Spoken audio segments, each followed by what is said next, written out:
Reka nongere mu ikaze muri video y'uyu munsi ya kwigira hamwe ko ushobora guhagarika ads cyangwa publicite muri telefone yawe. Hari ukuntu uri nko kureba nk'ikintu ugasanga bamamaje muri telefone yawe. Rero no munsi nibwo impamvu naje kugira ngo twigire hamwe icyo ugomba gukora. Ishami utarakanda subscribe, banza kandi subscribe bibutse ko hari umusore wanyu Idi Amen bagezaho utu tuntu tugiye dutandukanye. Guys, ndagusabye sharing ino video ahantu henshi, then turaza kuri setting ya telefone yawe. Nurangiza uze hano kuri Google, guys, musaba gukanda subscribe. Nurangiza wafungure. Iyi ni step ya mbere guys. Ndaza kuri ads.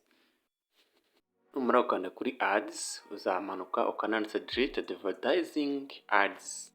Nurangiza kandi delete nka gutyo ubona muri screen yawe. Mbanje gusaba gukanda subscribe, like ndetse na comment. No tugiye gusubira inyuma tujye kuri step ya kabiri. Usaba gukanda like, subscribe niba utarabikora. Noneho iyi step ya kabiri utaza muri search hano hejuru.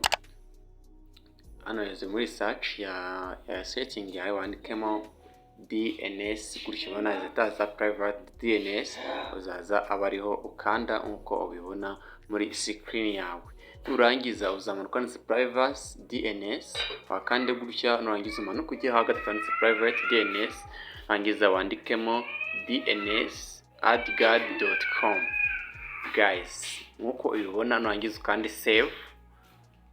Ngobo marakora ibingibi nkweretse nawe uzongera kubona publicite muri telefone. Ndagushimiye. Nutarakanda subscribe banza kandi subscribe. Thank you.